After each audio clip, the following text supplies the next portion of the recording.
প্রিয় দর্শক, সবাইকে শুভেচ্ছা আমন্ত্রণ জানিয়ে শুরু করতে যাচ্ছি আজকের অনুষ্ঠান। আজ 8ই মার্চ, আন্তর্জাতিক নারী দিবস। নারী শ্রমিকের অধিকার আদায়ের সংগ্রামের মাধ্যমে সূচনা হয়েছিল নারী দিবস। সে থেকে নারীর অধিকার আদায়ের পথ নিয়ে সারা বিশ্বে জুড়ে পালিত হচ্ছে নারী দিবস। জন্মলগ্ন থেকে সমাজ সভ্যতার চাকা পুরুষের পাশাপাশি এগিয়ে নিয়ে যাচ্ছে নারীরাও। তারই ধারাবাহিকতায়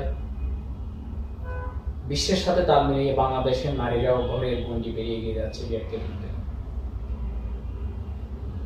আজকে এই নারী দিবসে আমাদের স্টুডিওতে নারীর অধিকার নিয়ে কথা বলার জন্য উপস্থিত হয়েছে মানবাধিকার বাস্তবায়ন কমিশনের সভাপতি, সেভ দ্য ফিউচারের সহসভাপতি, বাংলাদেশ জনতা শেখ হাসিনা পরিষদের সহসভাপতি লায়ন শারমিন সুলতানা মো। লায়ন শারমিন সুলতানা মো, আপনাকে প্রবাসী নিউজ লাইভের পক্ষ থেকে স্বাগত জানাচ্ছি। আসসালামু আলাইকুম। ধন্যবাদ জানাই চ্যানেল প্রবাসী নিউজ লাইভকে। আপনাদের মাধ্যমে আমার প্রিয় দেশবাসীকে আজকের এই আন্তর্জাতিক নারী দিবসে আমার পক্ষ থেকে শুভেচ্ছা ও অভিনন্দন। ধন্যবাদ আপনাকে। আপনার কাছে জানতে চাইব, আপনি জানেন বিশ্বে আজকের এই দিবসটি এক এক দেশে এক একভাবে পালিত হচ্ছে।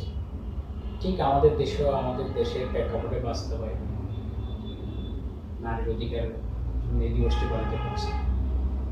নারী শ্রমিকের অধিকার আদায়ের জন্য সংগ্রামের মাধ্যমে যে নারী দিবসের সূচনা হয়েছিল, আপনি কি মনে করেন বাংলাদেশের নারীরা তাদের সেই অধিকার ফিরে পেয়েছে?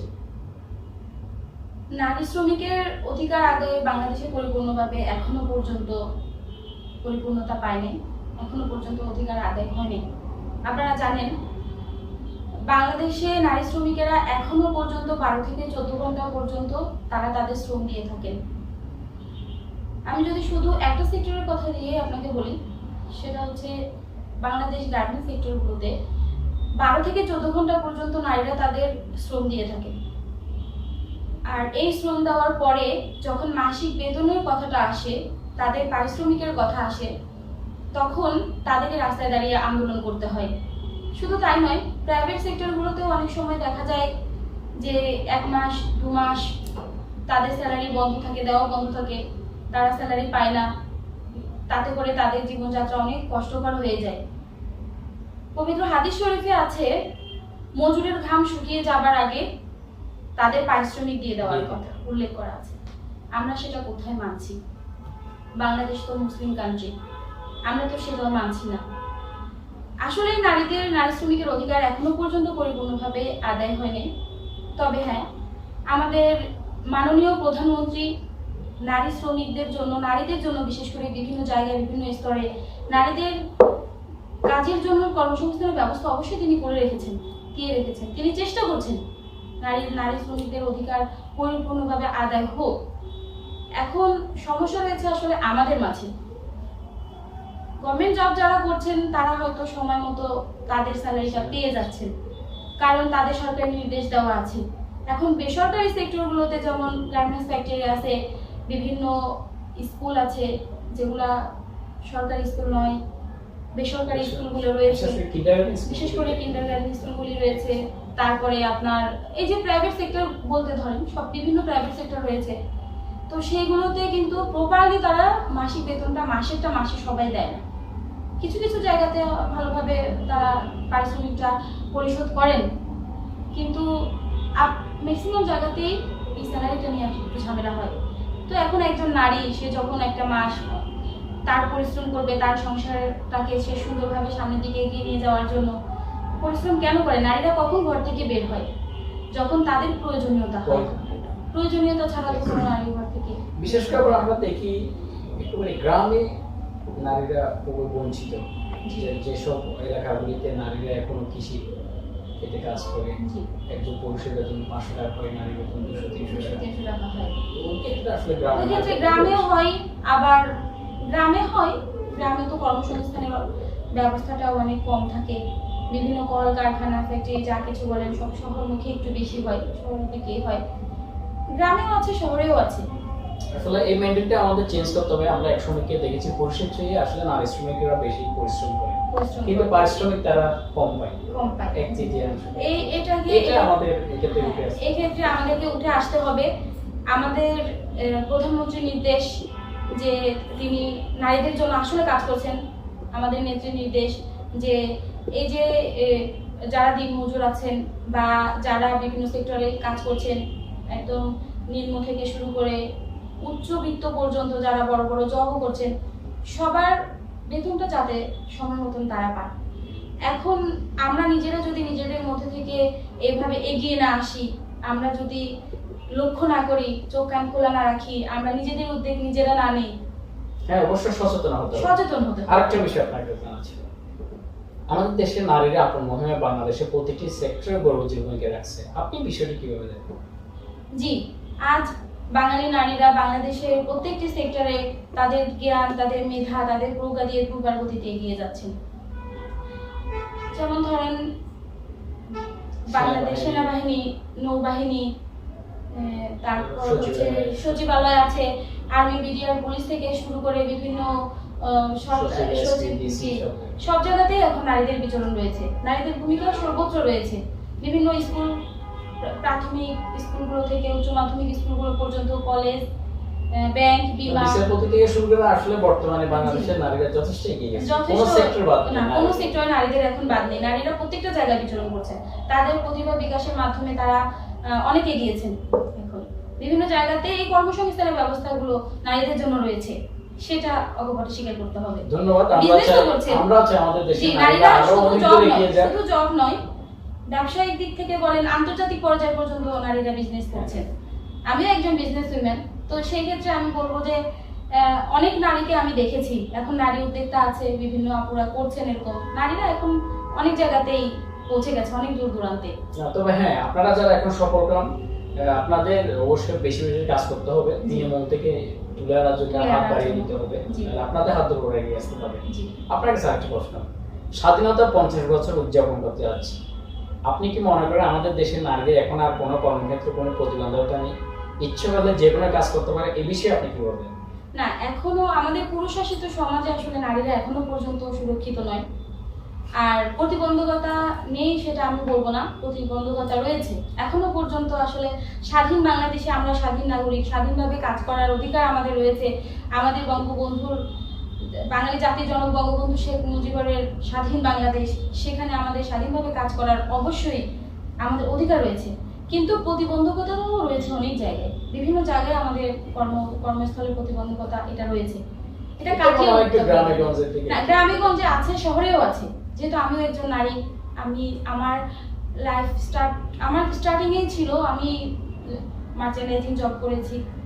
আমার জব দিয়ে আমার শুভ সূচনা, বিজনেস পর্যন্ত আসতে আমার অনেক সময় লেগেছে। তো আমিও বিভিন্ন জায়গায় দেখেছি যে আসলে নারীদের সাথেই কাজ করেছি। বাইং লেভেলে আপনি জানবেন যে মার্চেন্ডাইজিং জবে মেয়েদের সাথে বেশি কাজ করতে হয়, গার্মেন্টস সেক্টরগুলোতে বেশি ঘুরতে হয়, বেশি ওখানে কাজটাকে তুলে আনতে হয়। তো সেক্ষেত্রে আমি দেখেছি অনেক নারীরাই আসলে এখনো পর্যন্ত প্রতিবন্ধকতায় রয়েছে। তার ভিতরে আপনি পারিবারিক, সামাজিক সেই প্রতিবন্ধকতা তো আছেই। কর্মস্থলের প্রতিবন্ধকতার সাথে সাথে আমাদের পারিবারিক প্রতিবন্ধকতা আছে। যেমন আমাদের পরিবার থেকে এখনো সেই কুসংস্কারটা আছে, নারীরা ঘরের বাইরে হতে পারবে না, ঘরের বের হলে তাদের অনেক সমস্যা, তাদের কাজে প্রবলেম, তারা যেতে পারবে না, ঘর থেকে বের হতে পারবে না, এক কথায়। দ্বিতীয়ত সামাজিক কুসংস্কার রয়েছে যে নারীরা কেন এত কাজ করবে, নারীরা ঘরের মানুষ, তারা ঘরেই থাকবে।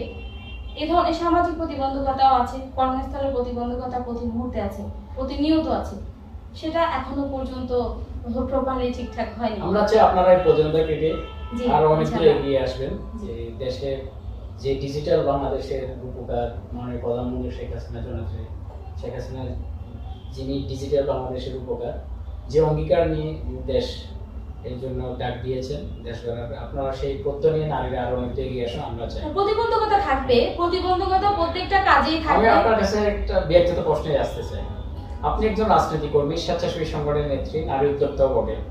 আপনি কর্মক্ষেত্রে কোনো প্রতিবন্ধকতায় পড়েছেন, এমন কোনো অভিজ্ঞতা আছে নাকি? যদি থেকে থাকে তাহলে আমাদের দর্শকদের সাথে শেয়ার করতেন। জি, প্রতিবন্ধকতা ছিল। প্রতিবন্ধকতা, অনেক প্রতিবন্ধকতা আমি পোহাতে হয়েছে আমাকে আসলে। আজকের আমি যে একজন সফল নারী হিসেবে আপনাদের মাঝে পরিচিত, এই পর্যন্ত আসতে আমাকে অনেক প্রতিবন্ধকতা পোহাতে হয়েছে। আমার সার্ভিস জীবন থেকে প্রতিবন্ধকতা শুরু, বিজনেস জীবনে গিয়েও আমার প্রতিবন্ধকতা অনেক, সেটা আমার পোহাতে হয়েছে। রাজনৈতিক প্রেক্ষাপটে গিয়ে সেখানেও এক এক জায়গায় এক এক ধরনের প্রতিবন্ধকতা। এই যে আপনাকে আমি একবার আগে বলে এসেছি, পুরুষ শাসিত সমাজ। একজন নারী যখন পুরুষ শাসিত সমাজে কোনো কাজ করবে, তাকে কোথাও না কোথাও একটু কম্প্রোমাইজিং এ যেতে হয়, বাধ্য হতে হয়। এই সমাজে কাজ করতে গেলে একটু বাধ্য হতে হয় কোথাও না কোথাও। আমি আমার কৌশল, আমার বুদ্ধিমত্তা, আমার জ্ঞান দিয়ে আমি হয়তো সেটা কাটিয়ে উঠতে পেরেছি। আমাকে আপোষ করতে হয়নি সেখানে, জবে বলেন, বিজনেসে বলেন, কোথাও আমাকে আপোষ করতে হয়নি। তো সেই পিরিয়ডটা চলাকালীন সময় আমি যখন আবার একটু অ্যাড হই রাজনৈতিকভাবে, রাজনৈতিকের প্রতিবন্ধকতা বলতে সেখানে প্রতিবন্ধকতাটা একটু ডিফারেন্ট। সেখানে কম্পিটিশন শুধু রাজনৈতিক। অবশ্যই আমরা আপনাদের এই অভিযোগ থেকে মুক্তি পাবো জানি না। জি পাবেন আমরা কি ইনশাআল্লাহ। আসলে পুরুষরা আপনাদেরকে সহযোগিতা করি না কোনো? না, অবশ্যই আপনাদের সহযোগিতা ছাড়া তো আর আমরা এতটুকু আগাতে পারি না। এই আপনাদের সহযোগিতা অবশ্যই আছে, কেন থাকবে না? আপনাদের সহযোগিতা অবশ্যই আছে। পুরুষ এবং নারী উভয়ই সম্মিলিতভাবে কাজ করে আমাদের এই সমাজকে, আমাদের দেশকে, আমাদের জাতিকে সামনের দিকে এগিয়ে নিয়ে যেতে হবে, উন্নয়ন করতে হবে। আমরা পুরুষ এবং নারী কেউ কাউকে পৃথকভাবে দেখলে চলবে না, কেউ কাউকে ছাড়া কিন্তু চলে না। আপনার সমাজের হেড অফ দা যিনি ম্যান, তিনি আপনার বাবা। আবার ঘরের গৃহকর্ত্রী যিনি সবকিছু দেখাশোনা করেন, সবকিছুর যিনি প্রধান, তিনি আপনার মা। তাহলে এখানে ভাবতে হবে নারী এবং পুরুষ উভয়কেই সুন্দরভাবে এগিয়ে নিয়ে যেতে হবে দেশকে। ধন্যবাদ আপনাকে। আপনার কাছে একটা বিষয় জানা ছিল, আপনি তো মানবতার নেত্রী, মানবাধিকার নেত্রী বলে, যারা আমরা মানবতা ফেরিওয়ালা হিসেবে একেবারে মানবদের নেত্রীদেরকে আমরা আখ্যায়িত করি। এই যে মানবিক কর্মকাণ্ডগুলি করতে গিয়ে রাত বিরাত ছুটে চলতে হয়, এই বিষয়কে আপনার পরিবার থেকে কোনো প্রতিবন্ধকতা আসে নাকি? বা যেখানে যান হয়তো বা রাত্রে কোনো একটা মানুষ বিপদে পড়ছে, তাকে সহযোগিতা করতে গিয়ে ওখানে গিয়ে একজন নারী হিসেবে কোনো আপনি প্রবলেম ফেস করতে হয় না? হ্যাঁ, সমস্যা তো আছেই। মানবতার সেবা করা আসলে এতটা সহজও নয়, একটু কঠিন মেয়েদের ক্ষেত্রে। যেমন ধরেন, আমার ঘর সংসার সবকিছু ঠিক রেখে তারপরে আমার মানবিকতার কাজ করতে হয়, মানব সেবা করতে হয়। ঘর থেকে বাধা বলতে না, আমার ঘর থেকে তেমন কোনো বাধা নেই, সত্য কথা যেটা। আমার পরিবার পরিজনরা ওদের কাছ থেকে আমার কোনো বাধা আমি এই পর্যন্ত পাইনি। তবে বাধা পাই নাই, পরিবার থেকে বাধা পাইনি, কিন্তু প্রতিবন্ধকতা অনেক এসছে, অনেক প্রশ্নবিদ্ধ হতে হয়। যত কাজ করব, যারা বেশি কাজ করে তাদের একটু বাধাও বেশি। হ্যাঁ, রাত বিরাত যখন কাজ হয়, ধরেন কোনো মানবাধিকার আগে বুঝতে হবে, মানবাধিকার প্রতিষ্ঠিত করার জন্য, মানবতার সেবা করার জন্য আগে নিজেকে তৈরি করতে হবে মানসিকভাবে, মনোবলটা আগে সোচ্চার রাখতে হবে। তারপরে মনোবল যদি আপনার ঠিক থাকে, যে কোনো সময় যে কোনো কাজে এগিয়ে যাওয়া যায়। রাত বিরাতে হয়, অনেক গভীর রাতে অনেক সময় বিপদে পড়লে মানুষ আমাদেরকে সহযোগিতার হাত বাড়ায়, সহযোগিতা চাই, আমরা সহযোগিতার হাত বাড়াই। সেক্ষেত্রে তো একটু সমস্যা হয়, সেটা দিন রাত 24 ঘন্টার মধ্যে যে কোনো সময় হতে পারে, যে কোনো মানুষের যে কোনো বিপদ। তবে আমি বলবো যে এই আমার মানবাধিকার নিয়ে একটা কিছু বলার আছে, সেটা হচ্ছে মানবতার সেবা করতে গিয়ে শুধু ছোট একটা কিছু, আমরা ক্ষুদ্র ক্ষুদ্র থেকে শুরু করেছি, আমার বৃহৎ পরিকল্পনা আছে। আমি বঞ্চিত যারা সুবিধাবাদী যারা নারী, বিশেষ করে নারীদেরকে নিয়ে আমরা কাজ বেশি করি, পুরুষরাও আছে যারা যখন যে সহযোগিতা দরকার আমরা দিয়ে থাকি, কিন্তু সুবিধা বঞ্চিত নারীদেরকে নিয়েই মূলত আমাদের উদ্দেশ্য, আমাদের লক্ষ্য, যাতে নারীরা কখনো কখনো কোথাও বঞ্চিত না হয়। তো সেটা নিয়ে আমরা আগাচ্ছি সামনের দিকে, আমার অনেক বড় পরিকল্পনাও রয়েছে। করতে গেলে, কাজ করতে গেলে অবশ্যই প্রতিবন্ধকতা আসবে, সমস্যা আসবে, বিপদও আসবে, কিন্তু আমার লক্ষ্য যদি ঠিক থাকে তাহলে ইনশাল্লাহ কোনো কিছুতে আমি আটকে থাকবো না। সাময়িক সমস্যা হলেও সেটা আমি ওভারকাম করতে পারবো ইনশাল্লাহ। এ পর্যন্ত করে আসছি, মানুষের দোয়া আছে, আল্লাহর রহমত আছে, আমার সারাটা জীবন আমি এই মানবতার সেবায় উৎসর্গ করে দিতে চাই। সেটার জন্য আমার পরিবারের সাপোর্ট আছে, সে কারণে পাচ্ছি, আর সবার সহযোগিতা আছে। ধন্যবাদ আপনাকে। আরেকটা বিষয় আমাদের দর্শকদের উদ্দেশ্যে একটু জানার দরকার ছিল। আমরা দেখেছি করোনাকালীন সময়ে যখন মানুষ ঘর থেকে বের হতেন, ঠিক ওই সময় আপনি প্রতিটা ঘরে ঘরে গিয়ে ত্রাণ সামগ্রী দিয়েছেন, নিজেও এবং আপনার পরিবার সহ আপনারা সকলেই আক্রান্ত হয়েছিলেন, করোনায় আক্রান্ত হয়েছিলেন। ওই বিষয়টা যদি একটু আমাদের দর্শকদের সামনে তুলে ধরতেন। ধন্যবাদ। আসলে করোনাকালীন সময়ে এই বাংলাদেশের এই মহামারীতে, এই দুর্যোগের সময় সবচেয়ে বেশি দরকার ছিল মানবতার সেবা করা। সেই সময়টাতে মানবাধিকার নেত্রী হিসেবে যদি ঘরে বসে থাকি, অসুস্থ হয়ে যাব ভেবে যদি বসে থাকি, তাহলে তো সেটা সেবিকা হতে পারলাম না।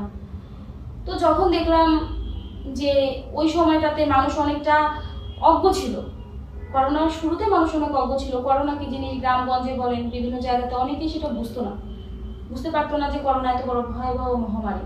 ঠিক সেই সময়টাতে আমরা প্রথমে মাস্ক বিতরণ থেকে শুরু করি, তারপরে বিভিন্ন ত্রাণ সামগ্রী নিজস্ব তহবিল থেকেই, আমি কোথাও থেকে কোনো ডোনেশন নেই নাই।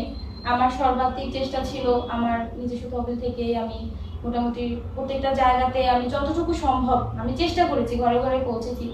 এটা করতে গিয়ে আমি এবং আমার হাজবেন্ড দুজনেই করোনা আক্রান্ত হই, ক্লিনিকে 7 days ভর্তিও ছিলাম।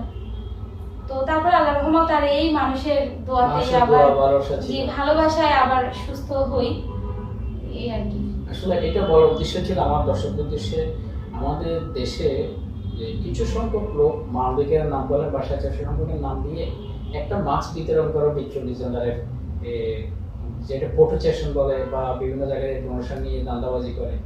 আসলে যারা সত্যিকার অর্থে মানবিক কাজ করে তাদেরকে যদি আমরা তুলে না ধরি, হয়তোবা আমি আপনাকে তুলে দেওয়ার মূল লক্ষ্যটা হচ্ছে আপনার এই ভিডিওটা যারা দেখবে সে যেন মানবিক হয়ে ওঠে। আপনার কথাগুলো শুনে যদি একজন ভাই ও বোন যদি মানবিক হয়ে ওঠে, তাহলে মনে করবো এই মানব সমাজে একজন ভাইয়ের কারণে আরেকটা লোক উপকৃত হবে। এই জন্য আপনার এই কথাটা। এখানে একটা বিষয় আছে, আমি বলি আপনাকে একটু ক্লিয়ার করি। মানবাধিকার শুধু ব্যানারে মানবাধিকারের একটা ব্যানার বানালাম, একটা মিটিং করলাম, কিছু সংখ্যক মানুষকে কিছু দান সামগ্রী দিয়ে আমি খুব বেশি মহান হয়ে গেলাম, এরকম নয়। মানবাধিকার করতে গেলে আসলে মানবাধিকারের কোনো স্পেসিফিক সংগঠনের প্রয়োজন হয় না, এটা অনেকেই বলে। হ্যাঁ, সংগঠনের প্রয়োজন হয় না, কোনো নামের প্রয়োজন হয় না, সেটা ঠিক আছে। কিন্তু বলা হয় যে 10 মিলে করি কাজ, হারে জিতি না হেলাজ। আবার একার পক্ষে যেটা সম্ভব না 10 জনের পক্ষে সেটা সম্ভব। আমি বিভিন্ন সংগঠনের সাথে জড়িত আছি, এই কারণে আমি একা আমার স্কুল লাইফ থেকে আমার মানবতার সেবা করার সুযোগ হয়েছে। আমার পরিবার থেকে আমার ভাইয়াও মানবাধিকার কর্মী ছিলেন, দপ্তর সম্পাদক ছিলেন খুলনা জেলার। তো আমি সেই থেকেই একদম, আমার আম্মু টিফিনে টাকা দিতেন, আমি যাওয়ার সময় রাস্তায় পথে বাচ্চাদেরকে দেখতাম গরিব, তাদের হাতে দিয়ে চলে যেতাম, বান্ধবীদের কাছ থেকে টিফিন খেয়ে নিতাম, এভাবে হতো অনেক, সেই থেকে শুরু। তো মানবাধিকার সংগঠনটা এই জন্য একা একা আসলে করতে চাইলে আমি হয়তো 1 জন 2 জন বা 100 জন লোকের উপকার করতে পারবো। যখন আমি সাংগঠনিকভাবে করব, সেটা এখন আপনার স্বেচ্ছাসেবী সংগঠন অনেকগুলা আছে, তো যারা সত্যিকারের কাজ করে, মানুষকে সচেতন করতে হলে ওই সময় কোনো সংখ্যা ব্যানার না হলে আবার হয় না। তো হ্যাঁ, অনেকে করে কি ব্যানারটা জাস্ট ব্যানারের জন্য সংগঠন করবে আর কিছু ফটো সেশনের জন্য সংগঠন করবে। আমি কিন্তু সেটার সাথে পক্ষপাতিত্ব নই। সাংগঠনিকভাবে আমরা এক জায়গায় বসে চিন্তা করতে হবে, আমরা সবাই মিলে একটা কাজ করব, সেটাতে যাতে স্থায়ী পরিকল্পনা করতে হবে। যেমন সেভ দ্য ফিউচার ফাউন্ডেশনের উদ্যোগে এই কয়েকদিন আগেই আমাদের একটা প্রোগ্রাম হয়েছে শিকারপুর স্কুলে, আপনার ইংলিশ ইডেন স্কুলে। তো ওখানে খালিদ মাহমুদ ভাই ছিলেন, 24 জন এরকম সুবিধাবঞ্চিত শিশুকে একদম পার্মানেন্টলি ওখানকার স্কুলে ভর্তি করা, তাদের খরচ, বেতন, তাদের পড়াশোনা, বই খাতা সবকিছু দেওয়া হবে বিনামূল্যে। তো এটা একটা দীর্ঘমেয়াদী পরিকল্পনা। তো আমি ঠিক এইভাবে করে, এটা আমি জাস্ট আপনাকে একটা এক্সাম্পল দিলাম, আমার লাইফে এরকম অনেক এক্সাম্পল আছে যে দীর্ঘমেয়াদী কিছু করতে হবে। এখন শীত আসছে, আমি কম্বল আমিও বিতরণ করি, কিছু কম্বল বিতরণ করলাম, সেই পর্যন্ত শেষ। হ্যাঁ, কিছু কাজ এভাবে করা যায়, সেটা আলাদা। আসলে 2-1 জন লোকের কারণে আসলে আমরা বদনামের শিকার হচ্ছি। আমরা হলে যেমন করোনাকালীন সময়ে যেটা আমরা দেখেছি, এটা কেউ স্বীকার করুক না করুক, আমিও একজন মানবাধিকার কর্মী। প্রথমে স্বেচ্ছাসেবী সংগঠনের ভাইরা এগিয়ে এসেছে, রোগীদের পাশে নির্ভয়ে গিয়েছে। রাশ যাপন, যেখানে ছেলে বাবাকে ফেলে চলে গেছে, ওই জায়গায় একজন মানবাধিকার কর্মী বা একজন স্বেচ্ছাসেবী সংগঠনের লোক এগিয়ে গিয়ে রাশ যাপন করেছে, তাদের চিকিৎসা সেবা করেছেন। এই ক্ষেত্রে আমাদের দেশে অনেক দূর এগিয়ে গেছে। আমার কিন্তু অনেক বড়, মানে আমার অনেক বড় আশা। আমি অনেক ছোট একটা মানুষ, কিন্তু আমার স্বপ্ন অনেক বড়। আমি চাই সুবিধাবঞ্চিত শিশু, সুবিধাবঞ্চিত মহিলারা যারা আছেন, নারীরা, সবাইকে একটু সহযোগিতা যদি আমরা করতে পারি, সেক্ষেত্রে আমরা যারা সমাজের উচ্চবিত্ত বা আমরা যারা সফল নারীরাও পারা যায়। শুধু পুরুষরা হবে তা না, পুরুষ ভাইদেরকে তো অবশ্যই আমার থাকবে, আমি তাদেরকে অনুরোধ থাকবে আমার তাদের প্রতি, তারা এগিয়ে আসবেন, সহযোগিতার হাত বাড়াবেন। আর যারা সফল কিছু নারী যারা আছেন, যারা সচ্ছল, তারা যদি একটু বঞ্চিত নারীদেরকে, সুবিধা বঞ্চিত নারীদেরকে যদি তারা একটু চোখ খুলে দেখে, একটু হাত বাড়িয়ে দেয়, একটু সহযোগিতার হাত বাড়ায়, তাহলে কিন্তু তারা একটু উঠে আসতে পারে। যেমন কিছু মহিলাদেরকে নিয়ে একটু উদ্যোগ নেওয়া যায়, কিছু মেশিন তাদেরকে কিনে একটু প্রশিক্ষণ দিয়ে তাদেরকে কিছু কর্মের ব্যবস্থা করে দিলে, তাহলে তাদের সংসার তারা নিজেরাই। আবার ওখান থেকে আপনারা আসলে লাভবান। যদি আপনারা ধরেন একজন একেবারে সুবিধা বলছেন, একজন নারীকে তুলে এনেছেন, একটা মেশিন কিনে দিলেন, তাকে আপনি একটা কর্মসংস্থান ব্যবস্থা করে দিলেন, দেখা যাচ্ছে আপনার একটা প্রোডাক্ট আপনি ওকে দিলেন, মোটামুটি আপনিও বিশ্বস্ততার সহিত একজন দক্ষ কর্মী হাতে করে তুললেন, বা সেই বিশ্বস্ততার সহিত আপনার ডেলিভারি দিতে পারছে, আপনার অর্ডার সম্পন্নতে। এক্ষেত্রে আপনারা মোটামুটি আলটিমেটলি পরবর্তী লাভবান হন। জি অবশ্যই, এখানে পরবর্তীতে লাভবান তো উভয়ের। এটা দেশের জন্য, জনগণের জন্য, আমাদের প্রত্যেকের জন্য কিন্তু আসলে এটা ভালো দিক। তাই আমি অনুরোধ করব যে সকল নারী পুরুষ সবাই মিলে এগিয়ে আসুন। আমরা আমাদের দারিদ্র মুক্ত বাংলাদেশ গড়ার জন্য আমাদের মাননীয় নেত্রী এত কষ্ট করে যাচ্ছেন, অক্লান্ত পরিশ্রম করে যাচ্ছেন। আমরাও তো মেয়ে, আমরা যদি তাকে একটু সহযোগিতা করি, আমরা নিজ উদ্যোগে নিজ গতিতে যদি একটু এগিয়ে যাই, একটু সাহসিকতার সাথে, তাহলে কিন্তু আসলে আমরা একটু অনুষ্ঠান শেষ পর্যায়ে চলে আসছি। আপনার কাছে একটা বিশেষ অনুরোধ, যেহেতু আপনি একজন মানবাধিকার কর্মী, আপনি নারী নিয়ে অনেক কাজ করেন, নারীদের নিয়ে আপনার কথা যতটুকু জেনেছি, আপনার কি নারীদের, আমাদের দেশের সুবিধাবঞ্চিত নারীদের প্রতি আপনার কোনো পরামর্শ আছে না? জি আছে। জাতির জনক বঙ্গবন্ধু শেখ মুজিবুর রহমানের স্বাধীন এই বাংলাদেশে জাতির জনক বঙ্গবন্ধুর কন্যা প্রধানমন্ত্রী শেখ হাসিনা যেভাবে বাংলাদেশকে সোনার বাংলাদেশ গড়ার জন্য এগিয়ে যাচ্ছেন, ঠিক তেমনি আমরা নারীরাও যদি এভাবে করে নিজ নিজ অবস্থান থেকে নিজের প্রতিভা, নিজের জ্ঞান, নিজের মেধা দিয়ে যদি এগিয়ে যায়, আমাদের প্রধানমন্ত্রীকে সহযোগিতা করি, তাহলে দেশটা আরো অনেক সুন্দর হবে। তাই আমি আহ্বান করব যে আপনারা নারীরা জাগ্রত হন, সোচ্চার হন। আপনারা চুপচাপ ঘরের কোণে আর বসে থাকবেন না। আপনারা চোখ মেলিয়া দেখুন, আসলে পৃথিবীটা অনেক সুন্দর, পৃথিবীতে অনেক কিছু করণীয় আছে। মানুষের সেবা থেকে শুরু করে বিভিন্ন কাজ, বিভিন্ন সুন্দর কর্ম, অনেক কিছু করার আছে।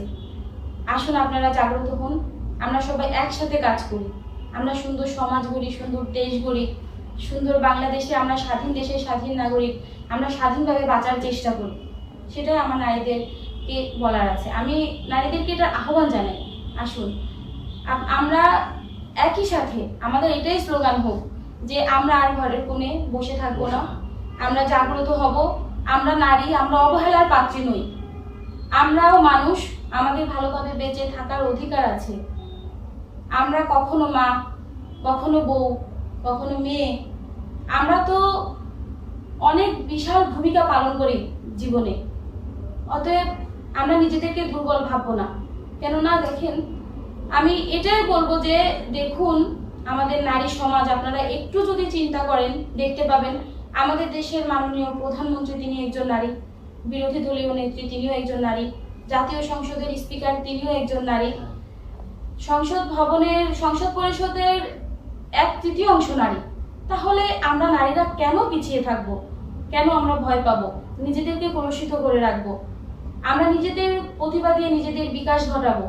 আমরা সমাজে এক একটা জায়গায়, সমাজের বিভিন্ন জায়গায় আমরা পৌঁছায় যাব। আমরা আমাদের কর্মদক্ষতা দিয়ে, আমাদের প্রতিভা দিয়ে, আমাদের ভালোবাসা এবং সততা নিষ্ঠা দিয়ে। ধন্যবাদ আপনাকে। আজকের অতিথি লাইভের স্বামী সুলতান আম্মু বলেছেন, আপনারা নিশ্চয় শুনেছেন দর্শক, আমাদের দেশের নারীদের আরো বেশি করে কর্মসংস্থানে আগ্রহী হতে হবে। দেশ গড়ার লক্ষ্যে সকলকে গ্রামগঞ্জ থেকে উঠে আসতে হবে। আর যারা সকল নারী উদ্যোক্তা তাদেরও অবশ্যই হাত বাড়িয়ে দিতে হবে। প্রিয় দর্শক, এই পুরুষ শাসিত সমাজের কথা যিনি আজকে অতিথি আমাদেরকে বলেছেন, আমার বিশেষ করে আমার পুরুষ ভাইদের প্রতি একান্ত অনুরোধ থাকবে, আমরা সকলে হাত মিলিয়ে আমরা আমাদের পাশাপাশি নারীদেরকে সহযোগিতা করবো। কবির ভাষা বলতে হয়, কোনো কালে হয়নি কি জয়ী পুরুষের তৈরি, সব কালে করোনা উৎস দিয়েছি বিজয়ী লক্ষ্মী নারী। আসলে নারী পুরুষ পাশাপাশি উভয়ই কর্মক্ষেত্রে আমরা 52 ভাষা আন্দোলন থেকে শুরু 71 সেই অগ্নিজরা স্বাধীনতার যে শুভলগ্ন, সেই থেকে আমাদের নারীরা অবশ্যই আমাদের পাশাপাশি ছিল বলে আমরা 52 ভাষা আন্দোলন পেয়েছি, 71 মুক্তিযুদ্ধের মাধ্যমে আমাদের দেশ স্বাধীন হয়েছিল। আশা করবো আমরা সকলে নারীদেরকে কর্মক্ষেত্রে সহযোগিতা করবো, সহজে হাত বাড়িয়ে দেবো। আজকের মতো এখানে শেষ করছি। ইনশাল্লাহ আমরা আগামীতে আবার নতুন কোনো অতিথি নিয়ে আপনাদের সামনে হাজির হবো। সে পর্যন্ত সকলে ভালো থাকুন, সুস্থ থাকুন। ধন্যবাদ সবাইকে। আসসালামু আলাইকুম।